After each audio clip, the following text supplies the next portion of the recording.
Hello, crypto boys and ghouls, and welcome back to the channel, Tales from the Cryptmancer, where we feature content on play and earn games on the blockchain, such as Splinterlands.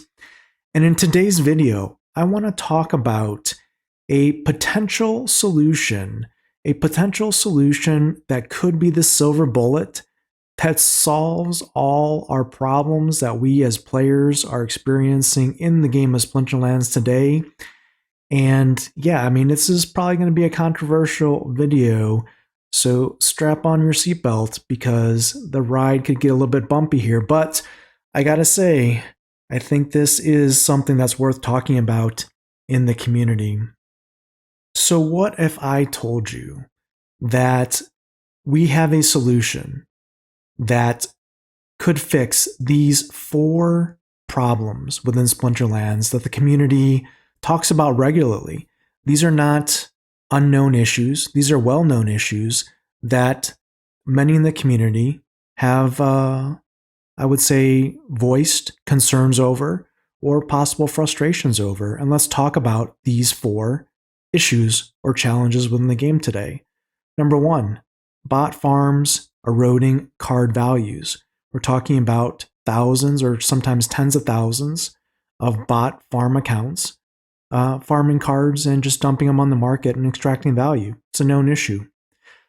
Number 2, private bots ruining tournament competition, right? There's been a lot of discussion about certain high-level private bots basically farming tournament rewards. And many people feel that tournaments should be sacred ground for human-based play in Splinterlands. Number 3, bot farming brawls, right? The same thing with tournaments. Many people in the community feel that bots, private bots, high-level bots, should not farm brawl rewards. And issue number 4, there's no real reason to hold SPS, and it's why SPS continues to drop in the current market, because there's limited utility that players are seeing for SPS right now. So these are issues that I believe can be fixed with a simple fix here. And I think it could actually be fixed within 14 days in the game if it is implemented, and it wouldn't require any development resources to do so. So you're probably scratching your head and going, Tails, how can we fix all 4 of these problems in 2 weeks with no development resources? Are you insane? And I would say, no, I think there's a legitimate technical case that we can show that can fix all 4 of these challenges within the game.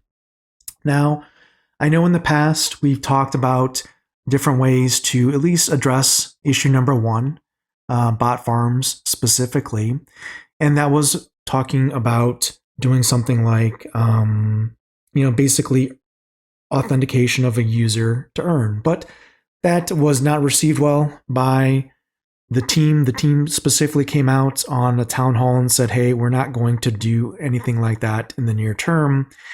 And so I wanted to provide another solution to, well, the bot farm problem, but also these 3 other additional problems in the game, because I don't want to continue to have us just in YouTube videos and on streams and in Discord just go round and round about the problems that we see daily and not really have a solution either implemented or viably proposed. And what I want to do is propose a different way to tackle this problem.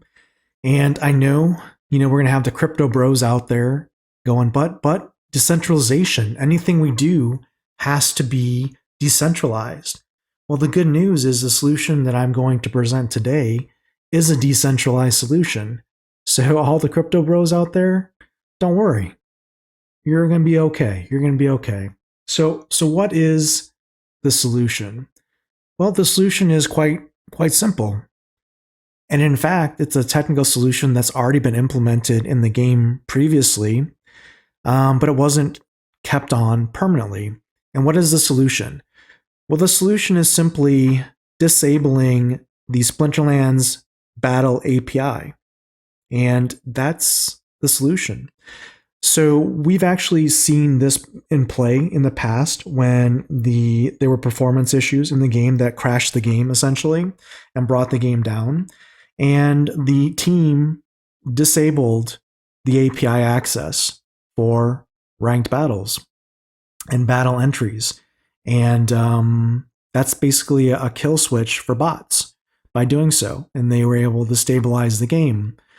But they did not keep that switch on, in fact, and they also acknowledged that they have a way to whitelist the API to give certain third-party apps or resources access to the API while limiting the API to non-whitelisted resources.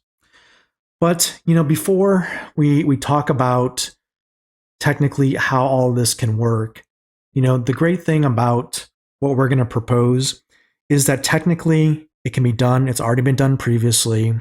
It will eliminate bots as we know it in bot farms and ranked battles, in tournaments, in brawls, and it will provide additional utility to SPS and additional value to SPS in multiple ways.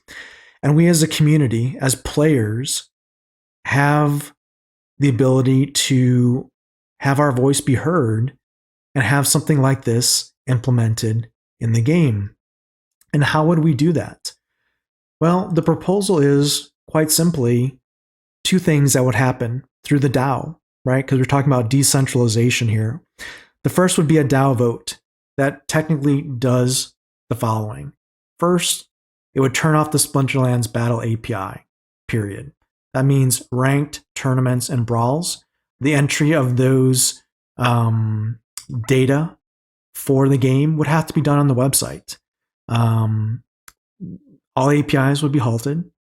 And moving forward, the second part of this proposal, only allowing whitelisted third-party apps to use the Battle API moving forward. This is key because what this allows the community and the DAO to put votes forward on is the ability to say, hey, these are, as a community, the third-party apps that we want to allow to access the Battle API. The Battle API is not a certainty, is not a free-for-all. It is a option in the game that should be used for the benefit of the game and to improve the game experience. It shouldn't be the wild, wild west for bot farms and private bots to run rampant and extract value and otherwise hurt the game experience for other players. So to use, as a DAO and as a community, to use the Battle API, you need to be whitelisted. So if the community, for example, were to say, hey, Archmage or Xbots or whatever third-party application out there, whether that's, Splinter Tools or Splinter Board, whatever tool is out there, that wants to use the Battle API, the community gets to say whether or not that's going to be allowed in the game. And the whitelisting would require a DAO vote by the community. And also worth noting is a whitelisting can be revoked by a subsequent DAO vote if there's abuse of a third-party app in the future. Now, what does this proposal do? Well, it makes legitimate third-party apps that use the Battle API that the community sees or feels are beneficial to the card value, the SPS value, and the benefit of our game to function and work. But it does not allow those hiding in the shadows, those that operate bot farms and extract value, or those that run private bots in tournaments and brawls and hide behind their bots and don't say anything, but just reap the rewards and benefits. Those individuals or groups will have to come forward and present their case to the community on why bot farming or these private bots should have access to the Battle API to continue their behaviors. And if the community says no, in a decentralized fashion, through SPS voting power and SPS utility, then the bots will not come back into the game. Now, what is interesting to note is this DAO proposal, this first DAO proposal, would take about 7 days to put forth. Technically, it is perfectly capable to be implemented by the Splinterlands development team, as far as I know. And after the 7 days, you could then have a subsequent 7-day whitelisting period where all initial Battle API whitelists will not have a fee. They would just submit their information for the initial whitelisting to the Splinterlands team by a certain date. And then 7 days afterwards, after the voting for those initial whitelisted third-party apps were to take place, the Battle API would be implemented for those community-approved applications. And subsequent whitelists for any new apps that wanted to use the Battle API moving forward would have to incur a normal DAO proposal fee, which the team has said in the future will be SPS based. You have to basically pay SPS to submit a DAO proposal. And if a new app comes forward that wants to use the Battle API and get whitelisted for that, they would have to spend SPS to get a community vote. And again, more utility for SPS for decentralized voting for the initial proposal and any subsequent whitelisting proposals. So what does this do? Well, immediately, once this proposal, the first proposal gets passed within 7 days, let's say that happens, well, the game changes because after that 7 days, all the Battle APIs are turned off. All the bot farms are disabled. All the private bots are disabled. Yes, that includes bot services that you might use today, Archmage, Xbot, Splintermate, etc., would be disabled at that point in time, and the game would be different for a period of time until, after 7 days, the community allows any of those services that use the Battle API to be approved and whitelisted. And then within 7 days, those services would come back online that the community approves. So it's pretty simple. It addresses, technically speaking, all of these issues immediately within 14 days. It stops bot farms in their tracks. It stops private bots in tournaments. It stops bot farming in brawls. And it adds utility through DAO voting to SPS. Now you may be thinking, well, disabling the Battle API is just a temporary fix. Bot farmers will move from the Battle API into some testing programs or macro-based, web-based entry instead. And that may be possible, technically speaking. I'm not a programmer by trade, and I'm not a bot programmer by trade. So I couldn't tell you how much effort that would be to move from the Battle API into a different web-based interface that would mimic basically a human. But what I can tell you is it will be difficult for bots to make that transition, and many, if not all or most, will not make that transition. And what was interesting to note is a user on YouTube, Scott Thompson here, IGN Dr. Moose, had actually presented some information here in one of Dwayne Cunningham's recent videos. And I wanted to capture it here because I think Scott here has probably more of a development background that might be interesting to look at. And what Scott says here is if you want to stop bot armies, then disable the APIs that give battle information and use a secondary lookup table to provide the ID of cards being selected. Instead of the HTML referencing the card ID, have it reference a secondary key ID that changes every couple of hours. 2 fields in the lookup table so that the previous key is available so matches in progress when the switch happens don't stop.